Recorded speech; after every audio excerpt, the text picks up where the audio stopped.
Wonderful. Now I can order without worrying about ending up with one of the logistics company's specials. The type of drink that keeps you awake all night, leaving you no choice but to pass the time working. That's right. I'm just a carefree librarian now. If only there weren't so many people with overdue books, and I didn't have to go door to door to get them back. I would have dropped by to chat with you sooner, and try out your delightful creations, of course. Let me think. I don't really have a favorite drink. Just wrestle me up something rejuvenating that'll lift my spirits. And if it could help me nod off to sleep later, that would be even better.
Here's a snow-kissed dawn.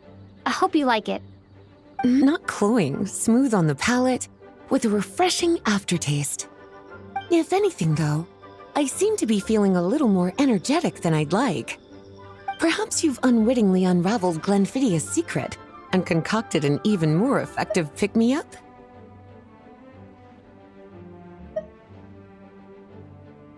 Don't worry, there's no rush. Your eyes are aglow with curiosity, as though you have many more questions to ask. Let's chat for a while. Take your time. Inspiration will come soon enough.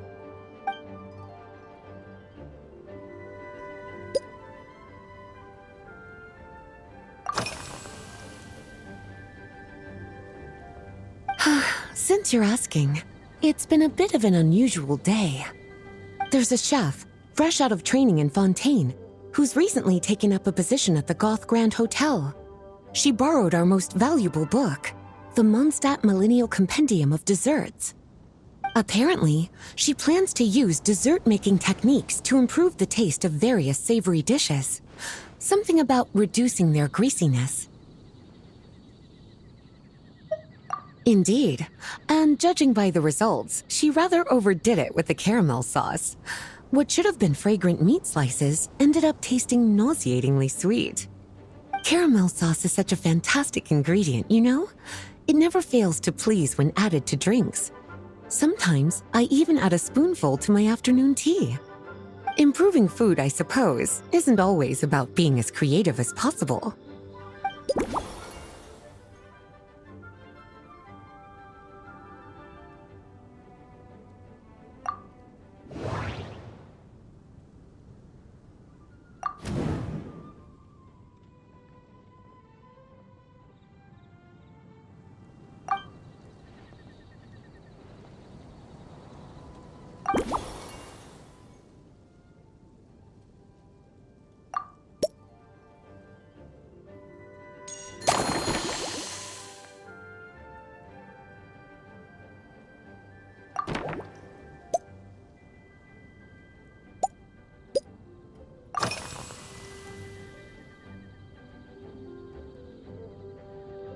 Oh, this?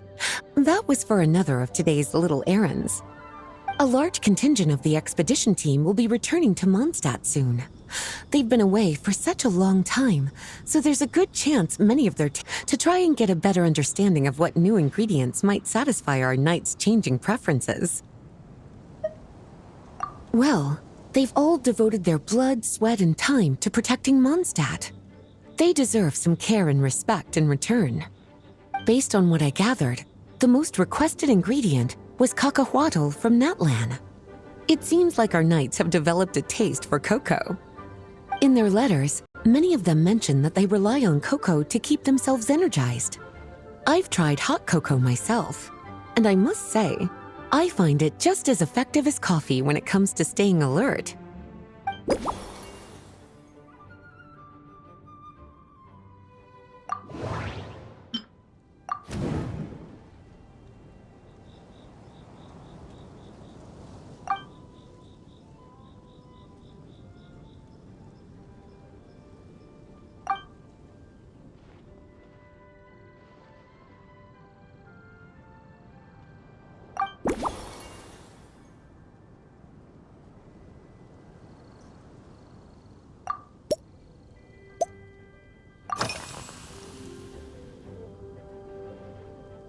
Surely you're not suggesting I'd take this opportunity to sneak off on a little countryside wander?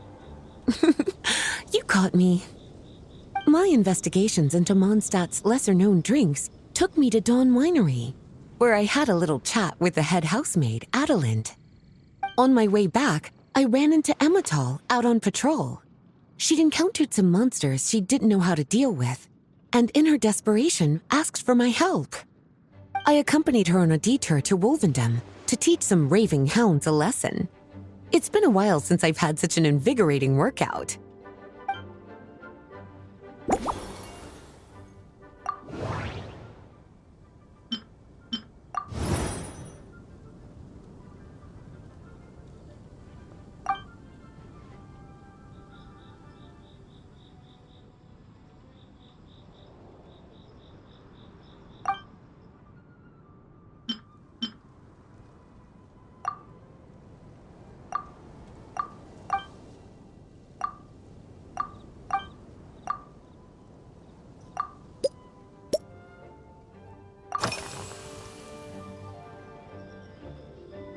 Lately?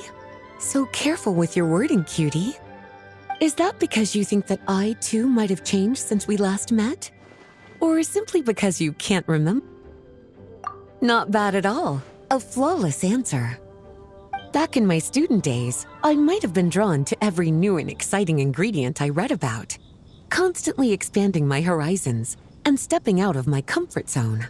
But now, I've grown accustomed to a life of comfort and routine. To paraphrase a certain Leo-Ed legal expert, my life is fast approaching a state of living out one's golden years in peace and comfort. I'm no longer so easily moved by adventure and excitement. I'm sure you remember, a few years ago, when we were adventuring together, you found me that sweet-tasting alchemical ingredient. Well, my tastes haven't changed a bit since then.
As expected, cutie, your brilliant mind has grown even sharper. Just a few gentle hints were all you needed to light that special spark of inspiration.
Finished. A new creation, custom made for you. This should help you fall asleep quickly and guarantee you peaceful dreams. It's called a slumbering rose. From the colors to the choice of glass, everything's been carefully crafted. You've turned it into a completely different drink. Based purely on appearance, it's exactly my style. Time to see how it tastes. Full marks. It's like savoring an exquisite dessert before taking a stroll along the shore of Cider Lake, with a gentle breeze caressing your skin, relaxed and at ease. I no longer feel drained of energy, but neither am I overstimulated. I'm actually starting to feel a little sleepy. As a bedtime drink, this is pure perfection. So good, in fact, that I feel like writing an article to extol the virtues of this slumbering rose. I can use it as an opportunity to crown you the new maestro of mixology. Speaking of lakeside strolls, why don't you join me next time there's a clear, warm day, Then, when we get back, you could fix me up another glass of slumbering rose. And I'll make just as sure to hold you to that. When the time comes, I won't accept any excuses.